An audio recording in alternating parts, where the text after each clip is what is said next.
It's the weekend and you have financial questions that need answering. That can only mean one thing. It's time for Jill on Money, the show that takes the mystery out of your finances.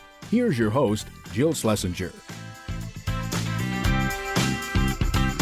Welcome, welcome. It's the Jill on Money show. And as Mark just pointed out, this is the program that takes the mystery out of our financial lives together. We do it together. And this is our 501st show. So yes, last week we celebrated our big 500. Now the march begins towards 1,000. Keep us on the air for 1,000. Maybe the way we'll get to 1,000, Mark, is it will end up going to daily or something. Who knows? Could happen. We are broadcasting from the Capital One Bank virtual studios. Capital One, this is banking reimagined. What's in your wallet? So, all right, we're in the fourth quarter. Things are going to get hinky. Last weekend, what did I say? I said it's not going to be boring. Certainly is not boring at all. Couple of things to remember, and that is that, we are broadcasting here. It's the weekend before this October 15th deadline for anyone who went on extension for your taxes. So don't forget that. You may have done a little extension, October 15th. Remember, if you requested an extension to file your 2019 tax return, the deadline date is October 15th. Okay, there we go. Next thing about the IRS, I got a little jingle from them saying that I should probably announce this on the show. The deadline to register for an economic impact payment is November 21st. This is a new date, gang. So remember, if you need to actually find out whether or not you are eligible for this, you can go to irs.gov. And if you are not filing a tax return, there's lots of links that will take you there to get this. But remember, this is really important. If you are waiting around for this and maybe you're not sure, you could be eligible for the $1,200 economic impact payment. Okay, so there's a non-filers tool. Yes, most eligible taxpayers have automatically received it, but others have not. Okay. Take a deep breath, by the way, because, it is going to be a rough quarter ahead of us. I just know. I know it. So these are the little things you can control. And so you might as well try to control them. Does that make sense? I hope so. If you have a financial question or you'd like to come on the air with us, because we're doing that now, which is so much fun, all you have to do is send us an email. Ask Jill at jillonmoney.com. Ask Jill at jillonmoney.com. That is our email address. You can go to the website, jillonmoney.com, top right-hand corner, little contact button. So if you're moving around the website, checking out things like maybe a TV segment, or maybe it's looking up an old show or reading some of the articles that we put out there, all you need to do is just click on the contact button if you got something that's going on. That is what Philip did. Philip writes, I have $225,000 in a 401k, and I'm very concerned that if Biden gets in as president, the stock market will tank. And seeing that I am only a couple of years from retirement, I think it could take many years to recover what would be lost. I want to move a majority of my money into a safe option that will make some money. CDs are almost down to nothing, even for a 3-year option. Any suggestions? I need to do something soon. Thank you. What makes you think that the stock market's going to drop? How do you know? And by the way, I don't know if you're a few years from retirement, are you going to pull out your $225,000 the day you retire? Or is it actually money that is going to be invested over the course of a long time? Do you have too much risk anyway, regardless of who's in office? I think that this is nuts. This is market timing at its extreme. I don't know what's going to happen. All I know is that 4 years ago, when people were talking about what would happen if Trump were elected, I and many others believed that the stock market would tank. And you know what? It did for exactly 4 hours on election night in the futures markets. And that's it. I think you're getting yourself crazy. You can follow up with us. Perhaps you have more information to fill in. But given what you've told us, I would absolutely not do what you are suggesting. Absolutely not. It's completely nuts. You are really, boy, you asking for a problem there. Okay. Here we go. This is from Kay, who says, I'm a new listener. And Kay listens to our podcast, and that's so great. Our podcast is also called Jill on Money. You can subscribe to it. Just go to jillonmoney.com and you can see the podcast right there, front door. Yeah, I booted off the book, so I hope my publisher doesn't see that. You know what? It's enough with the book. I mean, I love my book. It was great, but, podcast and radio show, that's what I love doing the most, and everyone knows that. So Kay says, I'm a new listener. I found out about your podcast through your guest appearance on other podcasts that I've been listening to. Oh, I wonder which one. I love how you answer intricate listener questions well, and it's been very informative. Okay, so Kay goes on. My husband recently got a raise, started to receive a profit-sharing type of pay instead of salary bonus, and that raises some questions about how much we should invest in our retirement. My husband thinks we may need a financial advisor, but I'm not on board about an advisor since we don't know anyone. We don't have any recommendations. If you know a good fee-based advisor, I could change my mind and take your recommendation. We live in Las Vegas. My husband and I are in sales.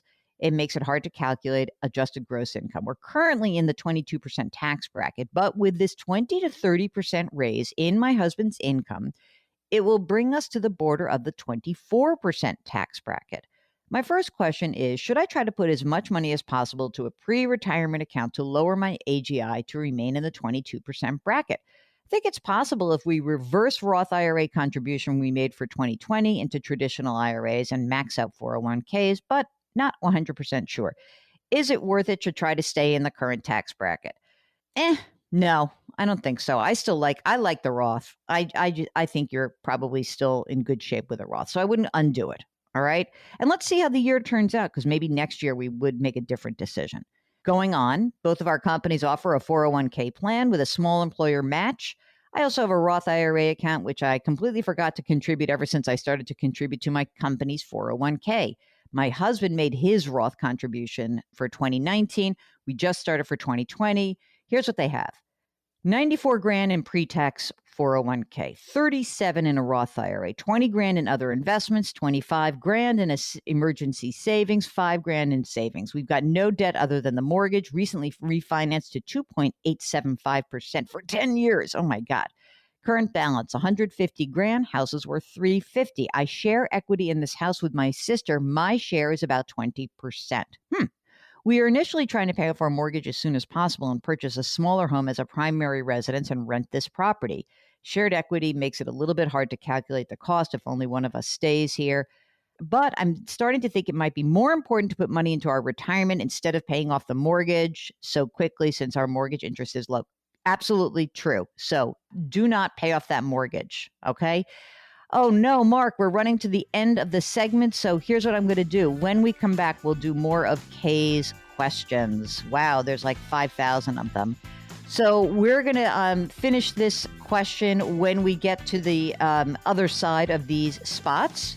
You're listening to Jill on Money. If you've got a financial question like Kay, and it's a very long one, it might take 2 segments. Who knows?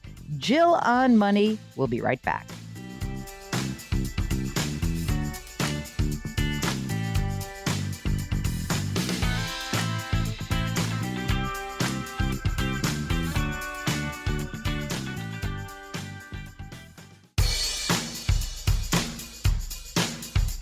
Do I invest here? Should I put my money there? Jill Schlesinger can help you. Back to Jill on Money.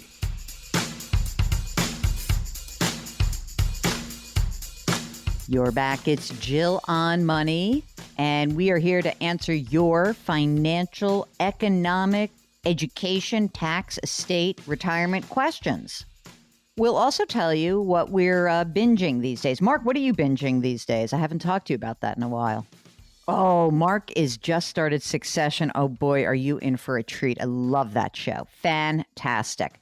I have now gone full on British. I somehow got into, and Australian actually, Acorn TV, because I got like a free month or two. I'm not sure how I got that free month or two. Oh, I love it. So basically any sort of British, Australian kind of drama, crime drama, family drama, I'm all in. So I'm into Vera. That's quite fabulous with Brenda Blethyn. Love it. Complete escapism. All right. Now, you tell us what you're binging when you send us an email, and we'll also be happy if you have some sort of way to make you a little more accessible to us. For example, send us a picture of your pet.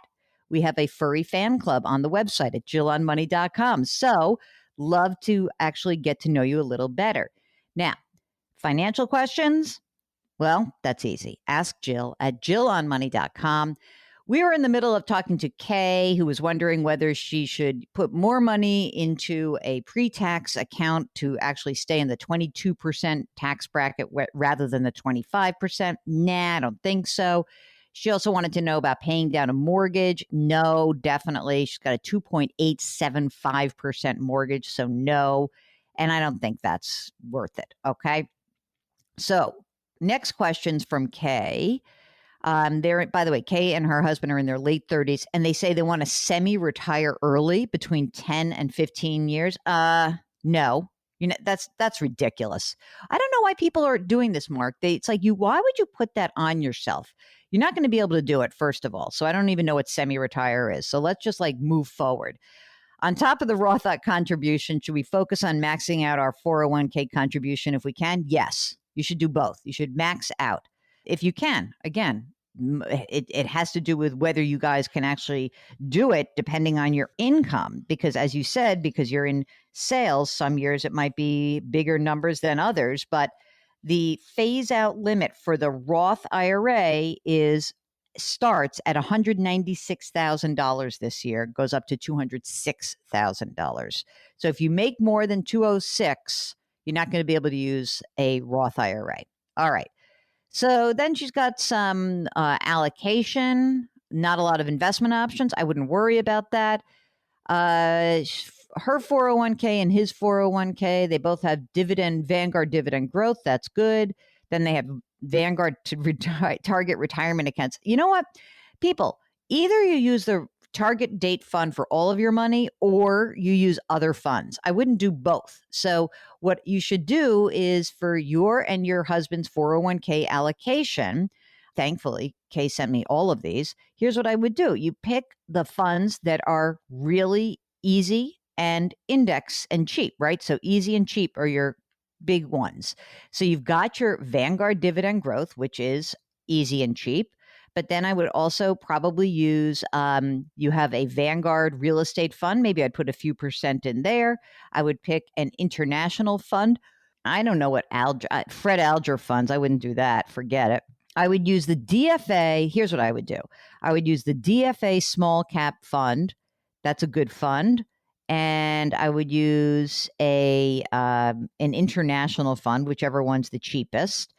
And then I need a income fund. So I would use the Vanguard Intermediate Term Bond Index. That's what you're going to do. So 4 or 5 funds, make it right now you guys have an allocation which would put you at, I don't know, about 80-20. I would reallocate, and you don't need to use the target date funds. Either use one target date fund or allocate yourself. That's what you should do. And that's it. I think we're done. Kay wins the prize for the most the lengthiest question so far today. I don't know if that's a good thing to get or not. Oh, I'm glad I amused myself, Mark. Okay, this one's from Margaret, who loves the show. And so she said, oh, by the way, Kay also wanted to know whether they should hire a financial advisor. So no, you don't need a financial advisor. So that's no to Kay. Margaret, says, I got a lot going on. I'm interviewing financial advisors who charges a fixed fee. So Margaret owns her own business. Husband is on Social Security. We seem to pay a lot of taxes. We take advantage of a simple plan, an IRA for my husband. We have retirement plans, lots of cash. Don't plan on tapping into any of it in the near future. I also have rental income. I'm looking to sell my office building, possibly sell my business on a buy-sell agreement. I can't take Social Security or I will be killed in taxes. I have so many buckets to figure out. I like the solutions the advisor would provide. Currently, I have a tax preparer and an investment manager, but the two don't communicate. That's not good. Without knowing my numbers, the financial advisor quoted me $250 a month or $3,000 a year would include all the planning and tax prep. I currently pay $1,800 for the personal tax return. What other information would you need to give your opinion? Well, you have to go in and interview the person. So what I would like to suggest is that you go to the website, to my website, jillonmoney.com. You click on the resources section. And then all you do is you go down the page and it says, need an advisor? Here's 13 questions to ask. And you can start asking those questions. So I certainly would never make a decision solely based on fee. But, if you feel comfortable with a person and you've asked these questions and you've gone through at least some due diligence on your own, then sure, that's fine. You could definitely do that. But I think it's really important that you try to take this pretty seriously because you know what, guys, it is incredibly difficult to sort of push this to the side of your desk without putting enough research in. Okay. So that's what I would suggest. All right. I got a quick question from somebody off the side. No, nobody really knows these things that come on my text that like people say, what should I do? What should I do? That wanted to know about what I would suggest in terms of a short-term cash option. And you know what? I looked at, there were a couple that are here. There's like a Fidelity that's pretty good. It's a short-term treasury bond index. I know that sounds terrible, but you know what? It's fine. If you look at it for the last year, it's doing pretty well. Vanguard also has a good fund, VGSH, which is another short-term bond index. With your short-term money, there's nothing we can do about interest rates being low. You cannot go crazy either. So this is the situation that is existing because we are in a slow growth economy. The Federal Reserve has essentially told us they're keeping rates low for a really long time. That means for savers, you have to look around. You have to try to, do a little finagling, but don't drive yourself crazy either. It's not as if you're going to get 6% guaranteed in this environment. You're going to get marginally more for your money if you slowly but surely and methodically check out your options. But you don't have to, essentially make it, an amazing return over the course of 2 seconds. Like it's just not going to happen. You've got to realize that where we are in this environment is we are in a low interest rate environment. And that's all you can do. Okay. So sorry, man. It's not great news for savers. Good news for borrowers, though, huh? Oh, boy. All right. Also, I should note that you can go to depositaccounts.com, depositaccounts.com, if you are looking to get some of your interest beefed up a tiny bit. Okay. All right. You are listening to Jill on Money. And when we return, we are going to get to more of your questions. If you have a financial question, send us an email. Ask Jill at jillonmoney.com. And if you'd like to come on the air with us, let us know that as well. All right. Jill on Money. That's where you are. We'll be right back.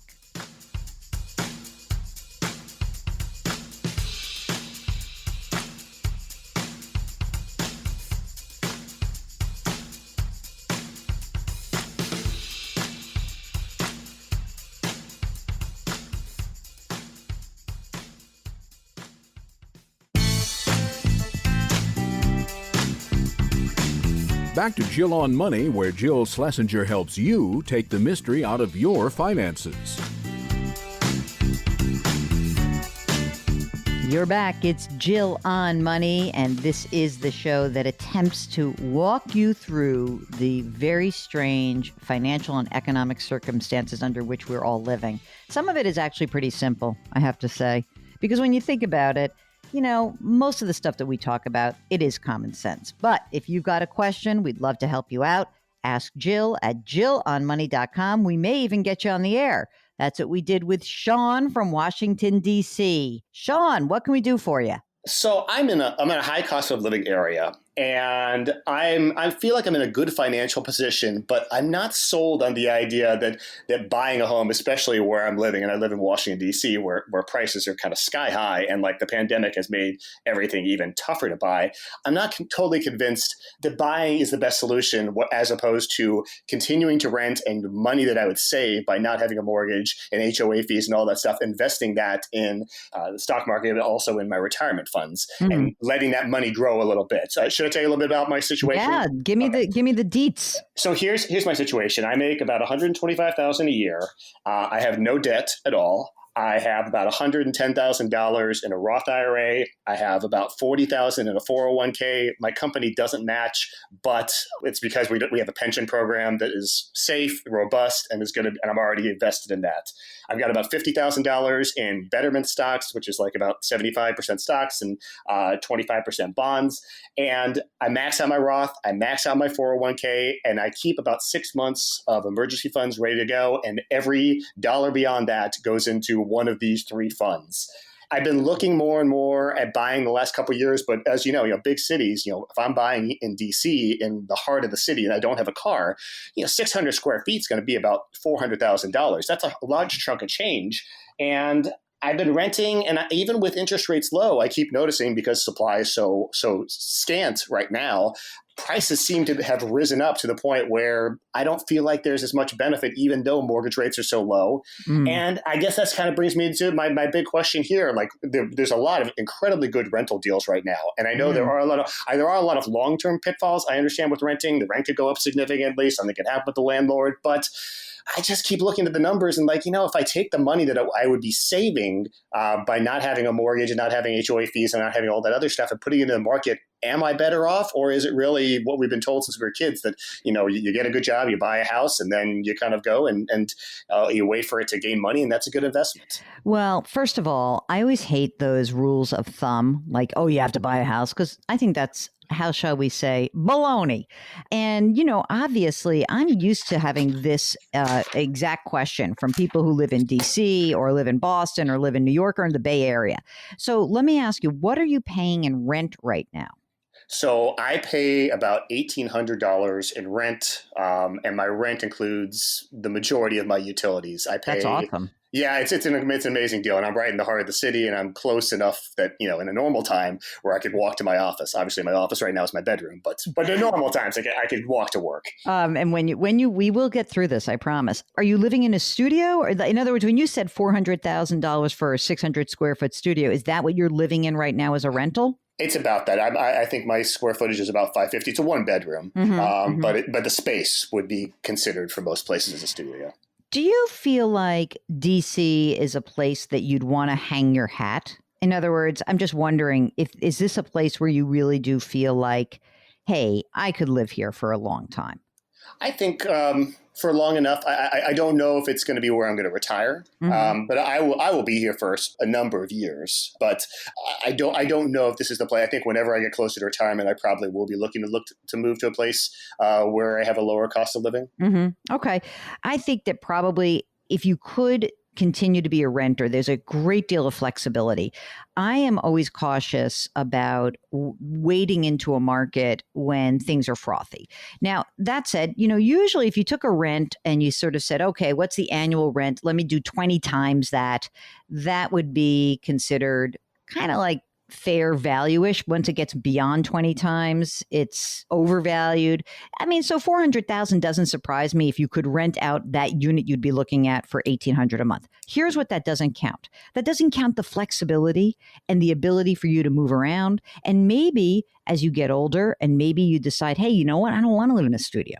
In fact, I'd rather live someplace else. And so despite interest rates being low, it is still really a tough market for buyers. It's a seller's market. And I think what you're doing is actually smarter. I guess that if you really like where you live, I would try to negotiate a longer term lease so that you're like, hey, you know what? I'm going to, lock in lower rent for a couple of years and then we'll see where the landscape is. But I think that your game plan, I'd much prefer being a renter, especially when it comes to a studio in an expensive city rather than a buyer of a studio. I really would. And I do not believe that the market is sort of acting normally, quote unquote, right now. Not that real estate markets have to act normally, but it is a little bit strange because of the pandemic. So I would almost rather you chill out, post-pandemic, reassess. Let's see where we are. Interest rates aren't going anywhere anytime soon. I mean, yes, mortgage rates could go up a little bit, but big deal. So instead of 3.25, you're at 4. It won't matter to you. And I think you'd be in a better place to determine, what do I really want? Because, you might say, I like a 1-bedroom. And then maybe if you really wanted a 1-bedroom, you'd have to pay $600,000, and that is too much. So, apples to apples, I would say I would keep renting. I love the liquidity you're building, and I love the flexibility. Because you know what? You like DC? Maybe tomorrow you're going to like Cleveland. Who knows? Well, I'm from Cincinnati, so that might not happen. But yes, okay, so you're never going to like Cleveland. Let's be honest. I like it enough, but I don't want to cause too much controversy. But yeah. I think that like your life could be, like you really could make a different decision, and you're doing a great job of saving. A lot of people will buy, frankly, because it protects them from themselves. Because with all that extra cash flow, maybe those people would be like, oh no, you know what I'm going to do? I'm going to just blow it. You're taking all this money and you're socking it away, and you have a pension. You're in great shape. I can't believe you're single. I'm going to shop you around. Tell that to the world, Mark and I, we have a new part of the website, which is called the Furry Fan Club. Yeah. We have often toyed with the idea of trying to do some sort of dating part of the website, because we believe that our people are like-minded. And so, that they would really want to be together. Okay, when we return, more of your questions. Hey, during the break, why don't you go to JillOnMoney.com? You can sign up for our free weekly newsletter. Free every single week. What a deal. All right, we'll be right back.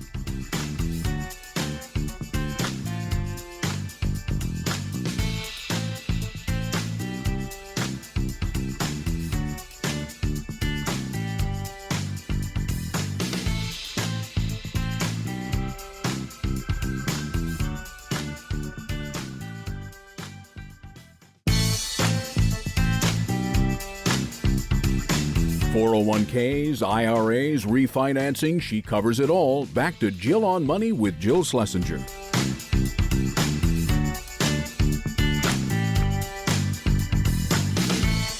You're back. It's Jill on Money. If you are wondering, what is it about your financial life that needs a little tinkering? Let us help you out. All you need to do is send us an email. Ask Jill at JillOnMoney.com. Ask Jill at JillOnMoney.com.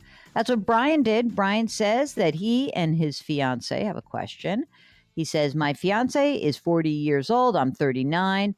And my fiance is planning on leaving her job at the local public school district, working at a public school in Texas. She has 5 years credit into the pension system, which means she's vested. She's got about $8,000 contributed to it right now.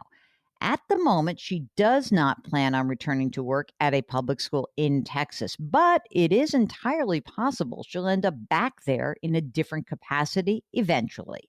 Okay, so when she leaves her job, here are the two options. Number one, leave the money in the current system plan.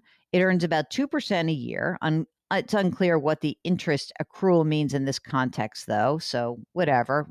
I understand that.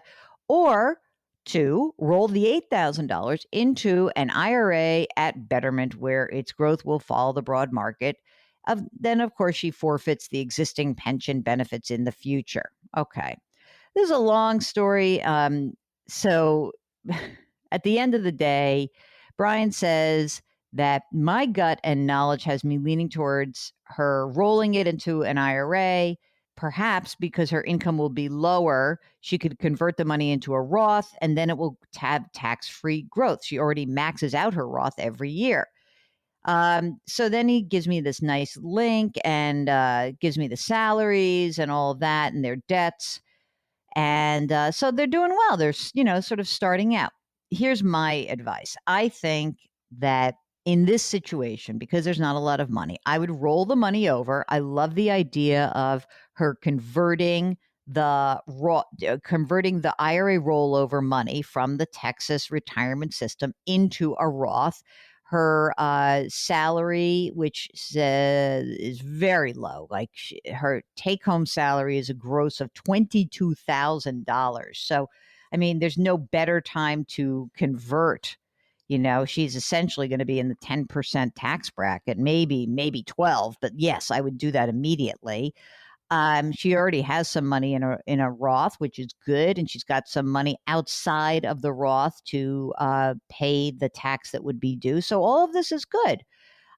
Looks good. They're using HSAs. I feel good. Let's roll it over. Let's not look back, and let's not overthink this either. Okay? Does that make sense? Good.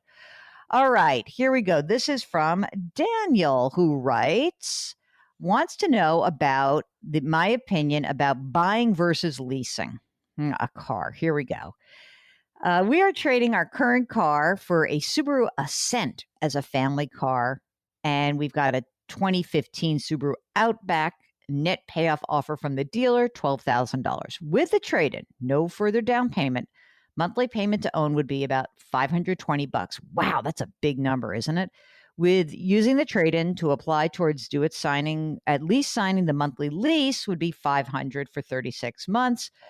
But I would net $8,000 in cash. I guess all else being equal, I'm leaning towards leasing because the simplicity of slightly lower monthly costs and minimal maintenance outweighs when owning after a few years, and the out-of-pocket costs start to accumulate for tires and batteries and the hassle. Curious as to your opinion, anything else I should consider in my evaluation?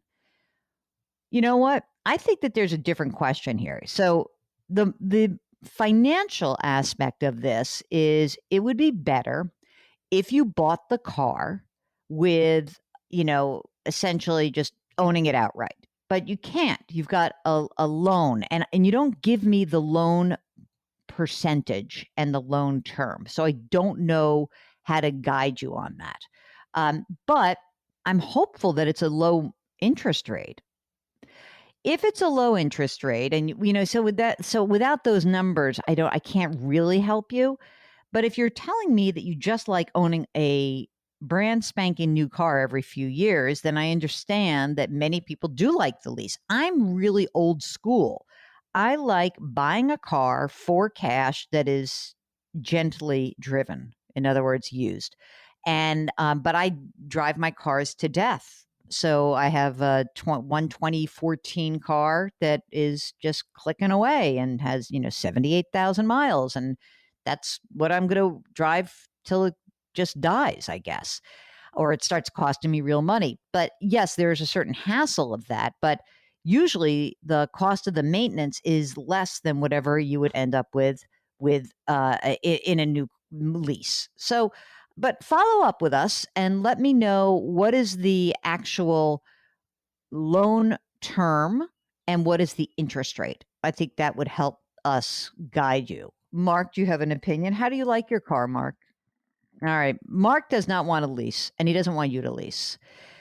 Is it because you feel like you're ripping up your money, right? Every few years. It is. I know. I have that same feeling. I like that outright ownership. It does make me feel like more in control of my financial life. But look, I really do want to know what the loan terms are. Remember, our buddy over from Consumer Reports, he likes to say that leasing is good for one particular reason, and that is you get better safety. So that's good, I guess. You get the more updated safety. I don't know. All right. You're listening to Jill on Money. If you have a financial question, just send us an email. Ask Jill at jillonmoney.com. We'll be right back.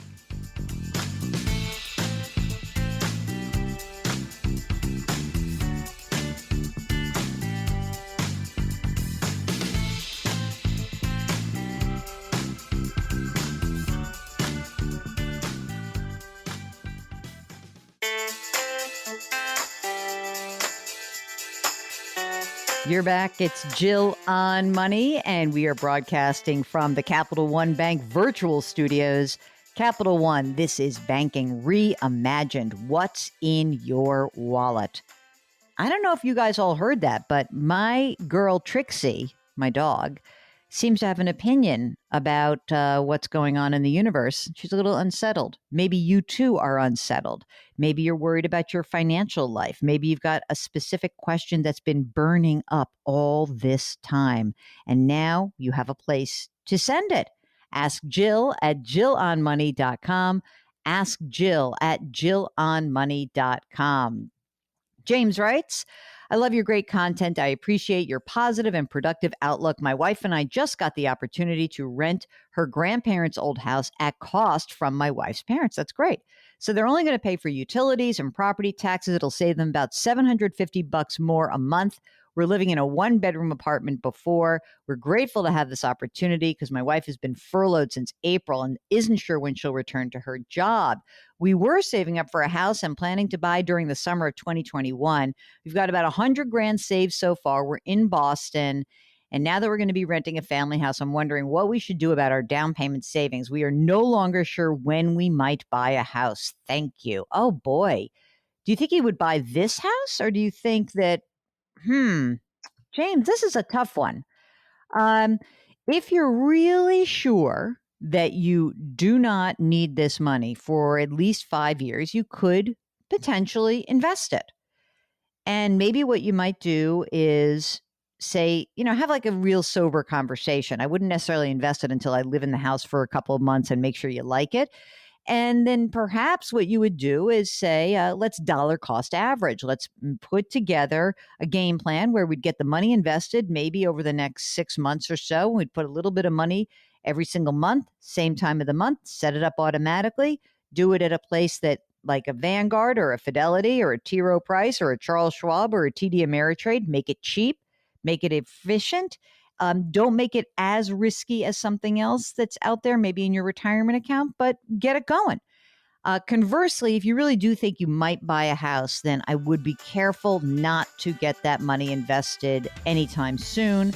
Just got to be honest with yourselves. So I hope that helps. All right, you're listening to Jill on Money, and when we return, we're going to be talking about some college financing. That's right. Jill on Money will be right back.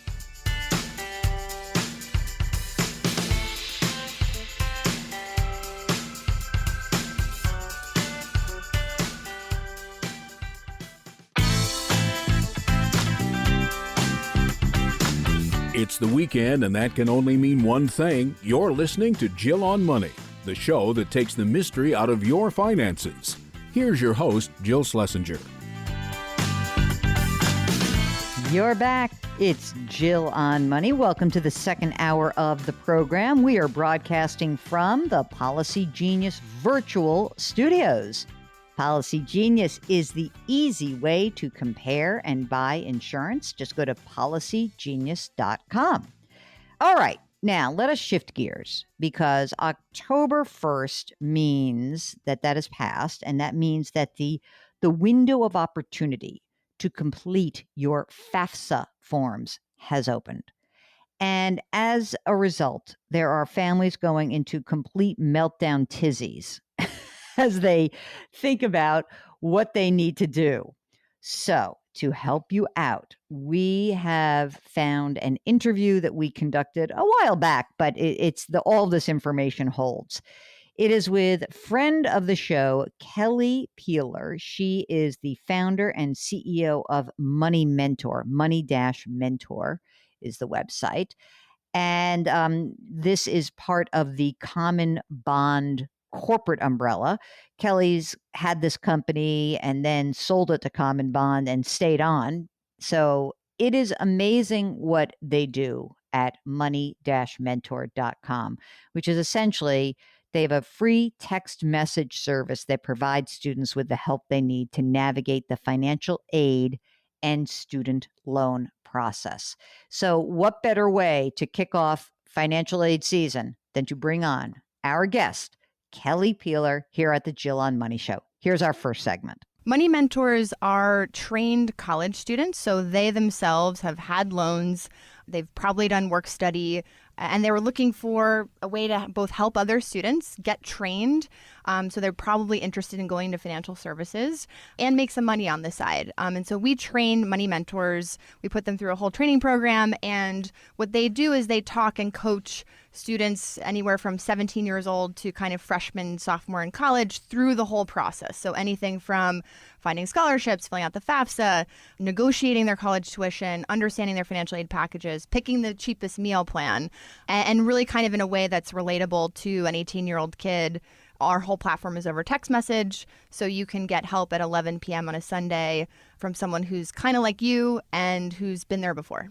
Interesting that you have younger people talking to younger people. Was that part of the thesis here that you know, an old fart like me saying like, sound, it's better coming from someone who's closer in age? Totally. I mean, this Gen Z or the next wave of millennials. So these are the people who are spending 2 hours a day on Snapchat. Okay, and how old are they right now? Those Gen Z-ish? Anywhere from they're teenagers. So Okay. teenagers and into college right now. Okay. They just totally talk different than you or I. I'm a millennial, so even different than I am. I'm First a of little all, bit Kelly, old. I basically feel like I could be your mother. So let's just call it I'm your cool Aunt Jill. Okay, that's Done. what we'll do because you got that mother. But so those kids, they communicate differently. Yeah. They love text. They love text. They love memes. They like emojis. They like GIFs. They like putting filters on everything. And so money, and especially student loans, is this really, really stressful time period for an 18-year-old. I mean, they're basically buying a house, right? They're signing up to buy a house, $200,000 to go to college.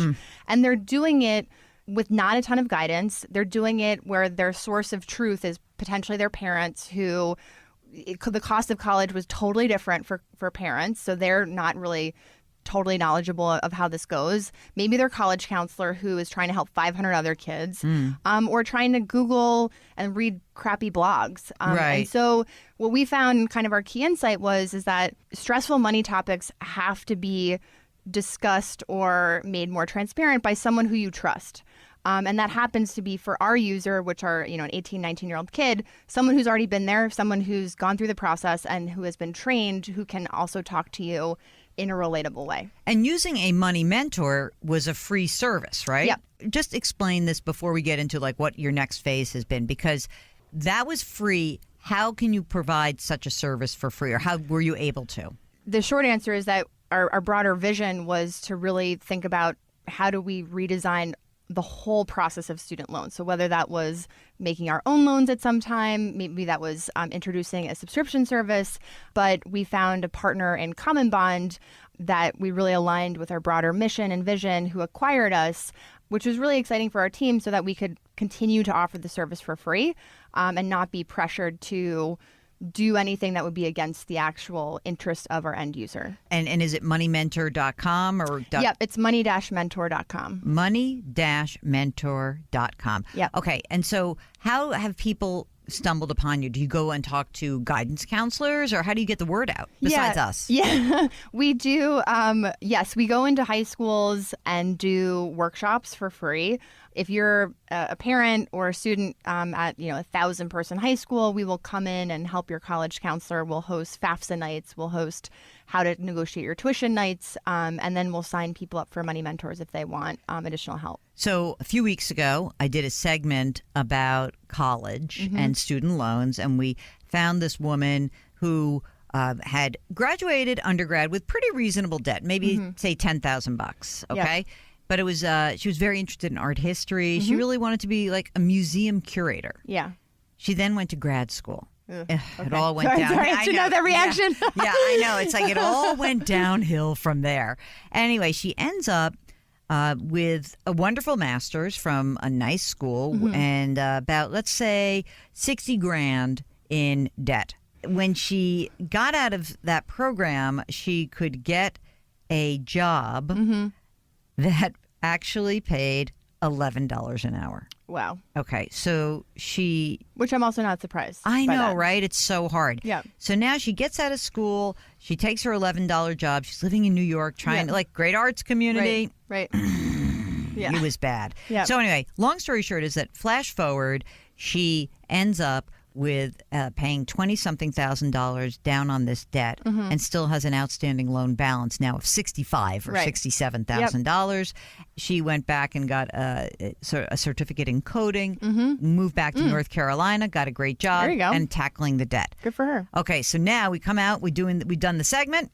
And I given my advice. And so I said, well, obviously we would like to have different conversations before she assumed that debt. It'd be great if she could have figured out that there are actually no jobs in that industry and that they pay really crappy and that all this stuff, right?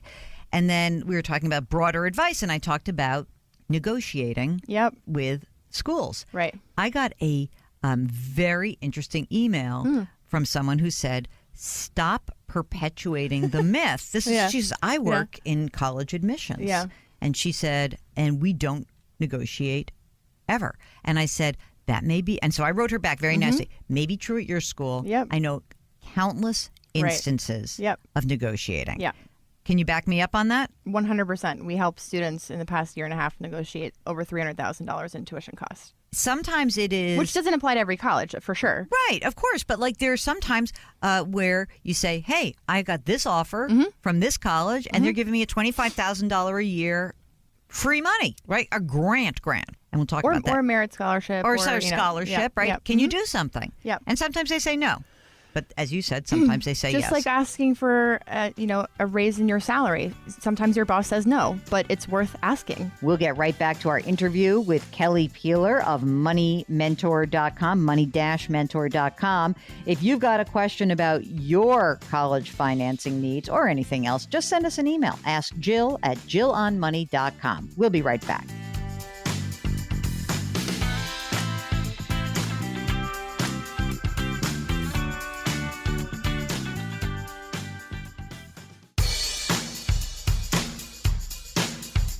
Do I invest here? Should I put my money there? Jill Schlesinger can help you. Back to Jill on Money.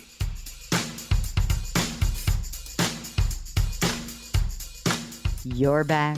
It's Jill on Money, and we are talking about the financial aid season. And, it is always so difficult to go through this process. I understand. We've got a health and economic pandemic that is swirling around you, and college financing season has just begun. And what is really important to understand is that this is a process that begins with the free application for federal student aid, or the FAFSA form.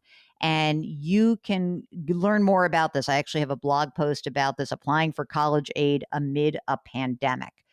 But if you really want to understand why this process can be so maddening, we also have a guest and an expert. Her name is Kelly Peeler. She is the founder and CEO of money-mentor.com.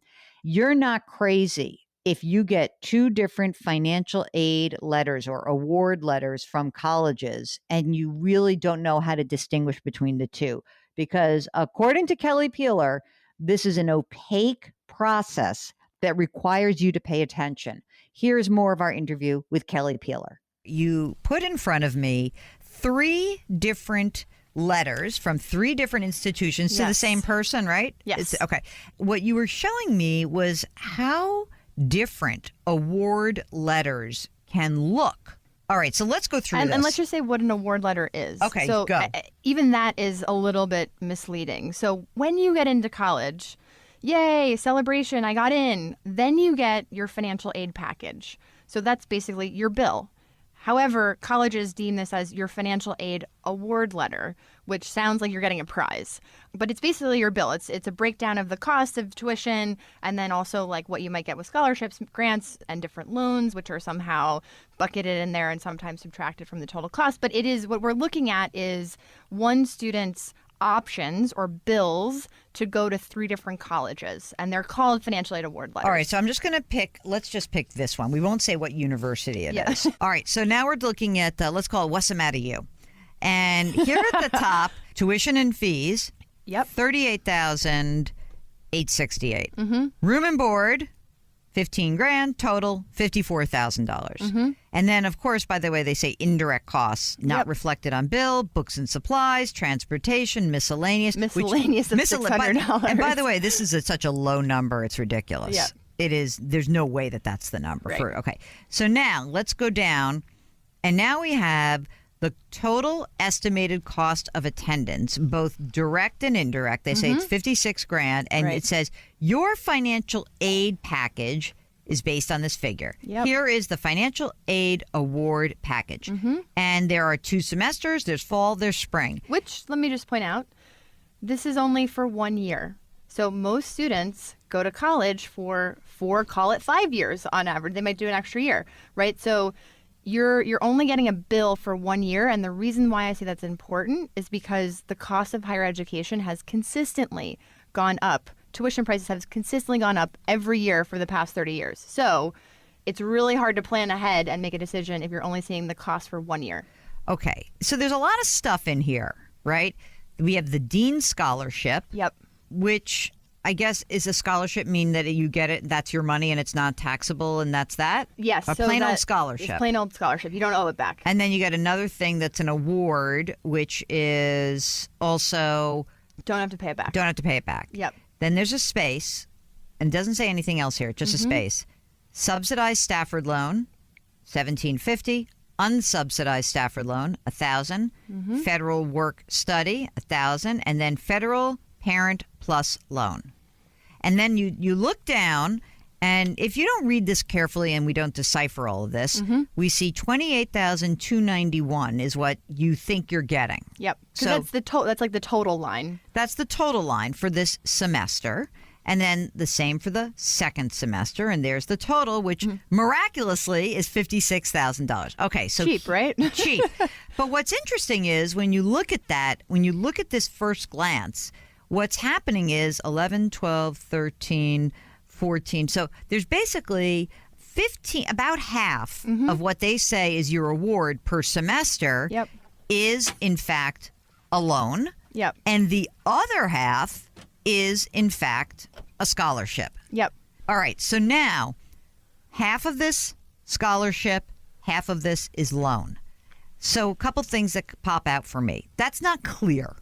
It is Absolutely not. It's true that it is. It says loan, work study, and then loan, But there's no interest rates there. and there's no either. term. Right. And there's nothing that says, hey, if this is going to be paid back in 10 years, this is what your monthly amount Yeah. will be when you graduate, Right. right? All that we have at the loan eligibility, and they have like little loan stuff here with nothing. I accept and I reject. Right. So you literally click a button that's like accept without knowing interest rate, without knowing monthly payment afterwards, without really knowing the terms. I find this mind-blowing. Why? This is what I'm trying to tell you, I Jill. know. So one of the things you pointed out to me when we first met a few years ago, maybe longer than that, but it's been a while. years, yeah. We've known each other, was that there was no standard format Yes. for reporting this. Why not? Just because it's not mandated by the Department of Education. So every college has their own little financial, or not little, sometimes massive financial aid office, and they determine how they want to communicate with students about their own financial aid process. So all the letters aren't even sent out on the same day. So what happens a lot of times is that parents, if you have divorced parents, one parent might get one letter, another parent might get another letter. You put them under their bed, you lose the letters, you don't know where all these things are. They're in different formats. So kind of long story short, this is a very confusing and opaque process. So what should this kid do right now? Yeah, great question. So what we've actually introduced to help a student solve this problem is the first major problem, which is let's actually compare your options apples to apples. So right now you're looking at like apples, oranges, tomatoes. You're looking at different ways of evaluating each different opportunity that you might have. And so what we do is a student can text us these award letters, and we will put them in an apples to apples comparison so that they actually see, okay, for across all of my colleges, how much am I taking out in total loans? How much am I getting in total scholarships? What will be my work study across all of them? So we lay it out really clearly so that they can say, literally, what do I have to pay and what do I have to owe? Let's bring in David Klein now. Kelly has identified this great program that is essentially helping kids with these decisions today. And David, you are the CEO of CommonBond, which acquired Kelly's company. First of all, what is your background? Why did you get into this? Let's talk about what's the mission of CommonBond? Why the hell did you get into this business? Sure. So the mission of CommonBond is to lower the cost of higher education in the U.S. And the reason I got into the business is very personal. I went back to business school. I had to pay my way 100% with student loans. And my options at the time really stunk. The rates were unnecessarily high. To Kelly's point, the process was complex. As well as to Kelly's point, the service was really poor. My ability to just understand my options to pay for school were very limited. And I pretty much had to create that system for myself. And I realized other people were just like that. And I thought, there's got to be a better way. And I went back to business school with the express purpose of starting a company and running it before graduating. I come from a family of entrepreneurs. I always knew that's what I wanted to do. And so there was this perfect storm of the personal pain point needing to borrow to go to school, and it was a stinky process. What do you mean? What, these entrepreneurial family members of yours couldn't afford your education, or they wanted you to sink or swim on your own? I got some loans in undergrad, but they were clear they would help out during undergrad, and that for grad school, I'd be on my own. I feel in retrospect blessed that was the case. Had it not been the case, I wouldn't have felt the pain associated with student debt in the U.S. Okay, we're going to get back to another segment about college financing. If you've got a financing question around college or anything else that's remotely $ related in your life, send us an email. Ask Jill at jillonmoney.com. We'll be right back.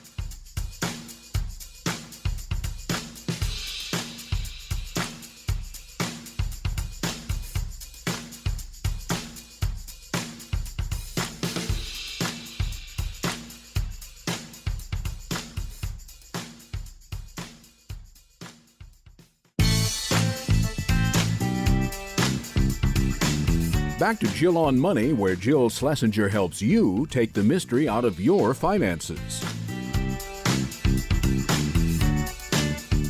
You're back. It's Jill on Money, and we are talking about financing college. Yep, those 4 years, boy.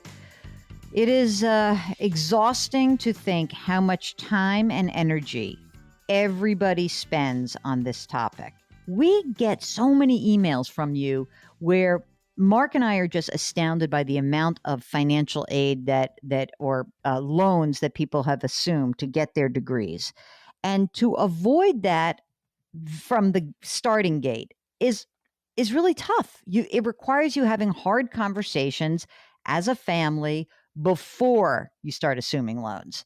So here's more of our interview. We're going to conclude with David Klein. And if you've got a financial question, just jot it down. Ask Jill at jillonmoney.com, and we'll be happy to answer it. Here's our interview with David. All right. So, David, there is $1.5 trillion of student loan debt. And if I go to CommonBond, hold on, I have it right here on my handy dandy computer. You have a lot of different loans and opportunities to refinance. Mm-hmm. So let's talk about the refinancing first. Mm-hmm. A lot of people will ask me, I just spoke to somebody about this, and they said, I have $55,000 in outstanding student loan debt. It's 5.25%. Over the last year, I've made the little bit more than the minimum payment, and my outstanding balance went up by $1,000. So it seems to me that we're doing a pretty bad job explaining to people how to pay down loans. How does CommonBond approach the refinancing process? Sure. What we do is we say, hey, most of you have a federal government loan. That federal government loan comes with effectively one interest rate, no matter your credit, no matter your future prospects. And so it's a highly inefficient pricing scheme. And so what we do is we take a look at every individual borrower.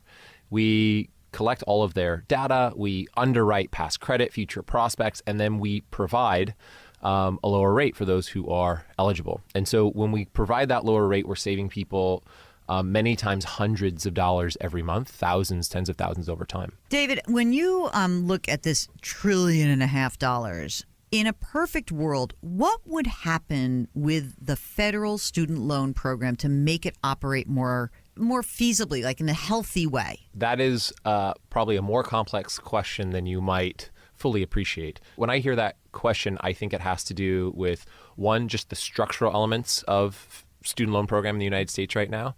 The fact that the federal government represents over 90% of all student debt.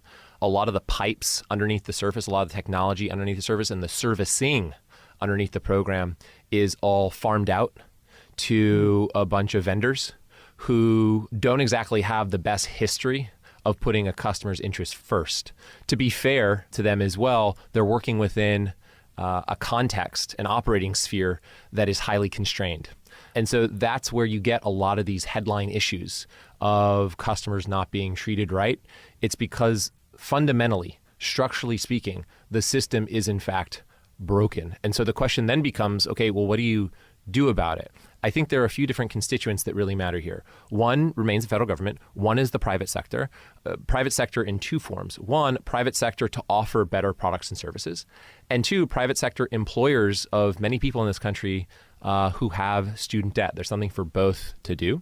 And then the borrower themselves. Kelly, the fastest growing segment of student loan borrowers are over the age of 60. Mm-hmm. So I know they don't have the total, the raw dollars aren't as big, but they are the fastest growing. Talk a little bit about these plus loans. How should families be approaching this? Yeah, so Parent Plus loans are for parents on behalf of their student, and you have to have a good credit score. So or at least a decent one. A decent credit score. And obviously that kind of changes over time. But yeah, it's more, if you think about loans in terms of expensive or being expensive, it's more expensive than the subsidized and unsubsidized loans. David, do you actually allow for the refinancing of parent loans as well? We do.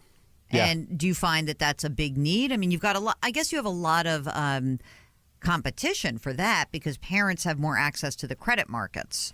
They do, technically speaking. Not many people, though, understand that they can refinance their Parent Plus loans, whose interest rates are insanely high. So when we look at what's happening now, are you feeling good about this? If I think about it from the consumer's perspective, both at a macro level and a micro level, I'll start micro first, very personal.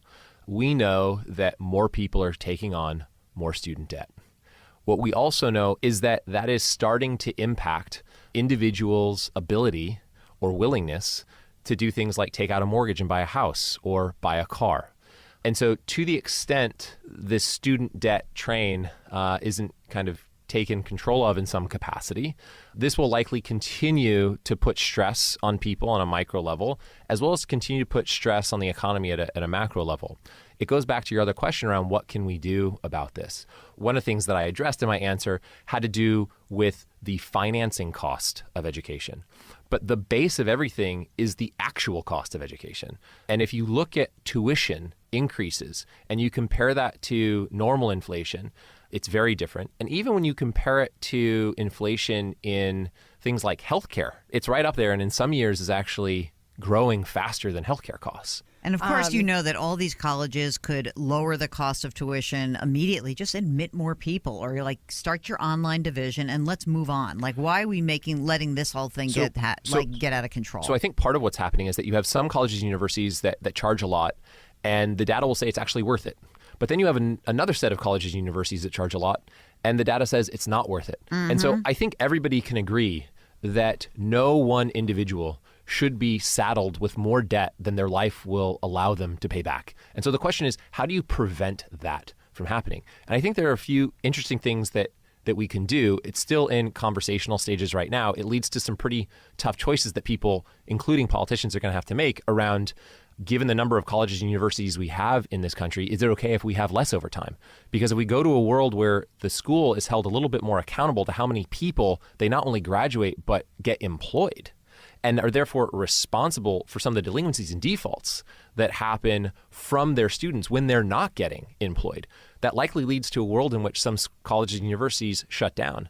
That also leads to a world in which maybe the number of people that are going to a four-year college today shouldn't be as high. Well, thanks so much to Kelly Peeler and David Klein of CommonBond and money-mentor.com. If you have any sort of college financing question or any other question that's cropping up as a result of these conversations, please feel free to send us an email, askjill@jillonmoney.com, askjill@jillonmoney.com. We'll be right back.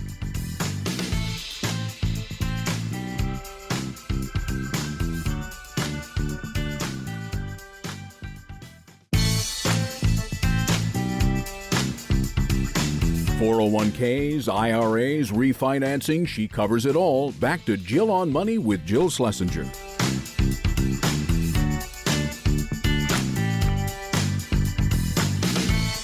You're back. It's Jill on Money, and we are here to help you get through these very interesting financial times. God knows that they are crazy, frightening health times, but the financial part hasn't been as scary, frankly.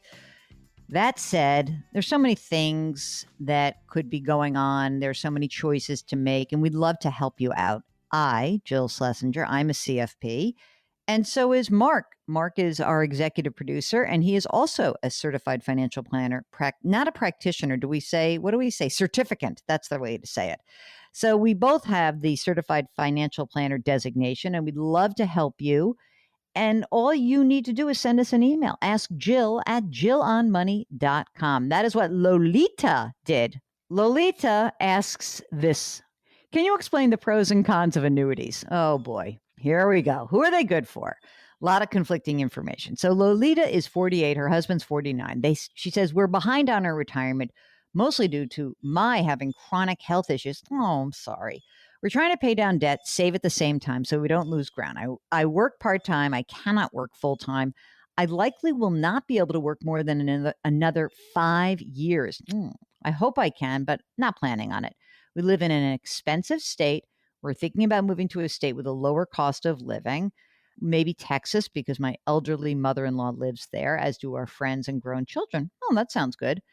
Okay, 45 grand in various retirement accounts. I recently started teaching as an affiliate faculty at a local university, and I can contribute to a 403B, and the TIAA traditional annuity is available. It appears to have restrictions on withdrawal unless I stop working there. Then it is easily transferred. They offer other annuities. I'm sure you've addressed these at other times. I haven't heard since we've started listening. Thank you, and we enjoyed the show.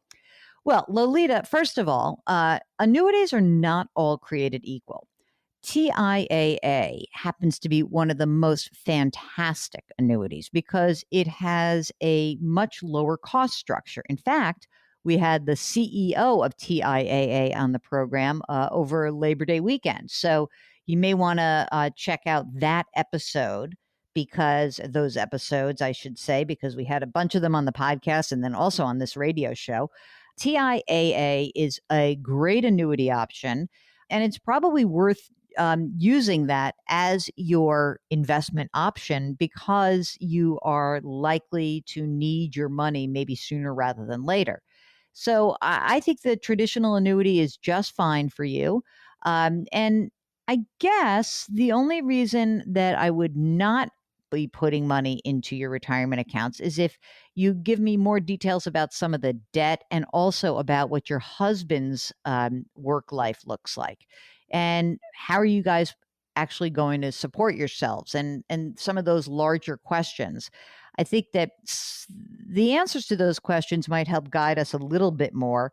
But even said, just your plain question is that what is an annuity? An annuity is you put money into an account, which is held at an insurance company. That account grows in value. And this is at least a deferred annuity. And then at the time of retirement, you can choose to receive the money as a monthly check, or you can just get it out all at once. A lot of different options. So I still want you to follow up and let us know what exactly is going on for you so that we can better guide you. Okay. Lynn writes, with interest rates in the basement, what do you recommend to do with cash or expiring CDs? I like to keep some cash reasonably liquid for emergencies. Thanks for your response. Yeah, I mean, this is what we talked about earlier in the program. It is a bad time to be a saver. I understand that. But it does not mean that you have to get, 0.1% either. So what I would suggest is you would go to depositaccounts.com. It's just an aggregation site. And you can keep some money that is safe, but you also may want to check out some of the online savings accounts that are yielding a little bit more interest than some of the maybe interest that you could be getting.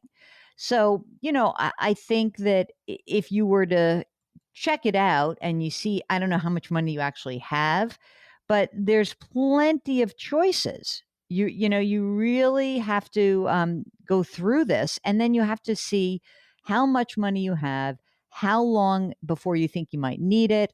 All of these things are essential questions to answer. Okay. But go to depositaccounts.com. I think you'll be happy that you did. All right. Last question. Susan, when is permanent life insurance a good idea? It's been suggested to me as an investment option. I have inherited an approximately $8 million estate. I need a lot more information, but permanent insurance is usually a good idea when you need insurance coverage on your life for the rest of your life. But Susan, I think we need to have a longer conversation. So I encourage you to follow up with me and to send some details. I want to know why this is being recommended to you. And I would not do this until I have way more information about you and your situation. Okay? Hope that makes sense. Okay, that's it for this segment. If you've got a financial question, I encourage you to send us an email, askjill@jillonmoney.com, or to go to the website, jillonmoney.com. And there you can see all sorts of fun things. Also, you can subscribe to our sister broadcast. It is called Jill on Money, and you can get it on Apple or Stitcher or Spotify, radio.com, Google Play, wherever you find your favorite podcast. Jill on Money. We'll be right back.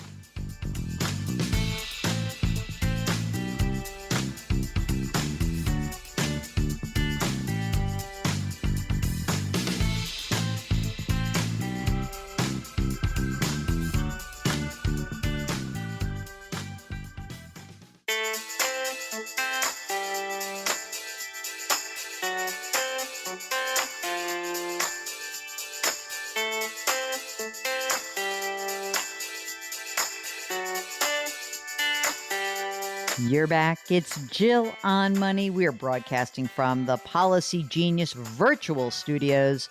Policy Genius is the easy way to compare and buy insurance. Just go to policygenius.com. Okay, before we finish up, just want to get to one more question, but also want to remind everyone that if you have any financial matters that are bugging you or just niggling at you, send us an email. Ask Jill at jillonmoney.com. Kim writes that I have $25,000 worth of company stock. I no longer work at the company. They transitioned us to another company. I tried to cash out the stock. They said I have to wait 5 years before I can get the money. Is it true? Well, yeah. I mean, there are certain companies that have holding periods for their stock. And so you may be subject to that. If they tell you it, then it is indeed true. So unfortunately, got to kind of live by their rules, especially if it's company stock. And there are always many rules that surround the conditions under which employees of publicly traded companies or even privately held companies can actually sell their stock. Right. So there are sometimes there's holding periods. You have to be employed and all that stuff. So, and before you sell that stock, I would also try to understand what are the tax consequences. That could be a really, really important part of this, because $25,000, it may not be $25,000. It may be $25,000 that's now income to you. So be sure to check that out. Okay. Well, listen, gang, that is the program. I want to remind you to please wash your hands, wear your masks, maintain that physical distancing, and please try to do something nice for somebody else today. I know that it will make you feel better. It will make that person feel better. It could be a text. It could be a call. It could be an email, or it could just be a gentle smile out in the universe. Just put it out there. Good juju for everyone. Have a great week. We'll be back with you next week. It's Jill on Money. Just hop onto the website, jillonmoney.com, if you have any questions. Thanks so much for listening. See you in a week.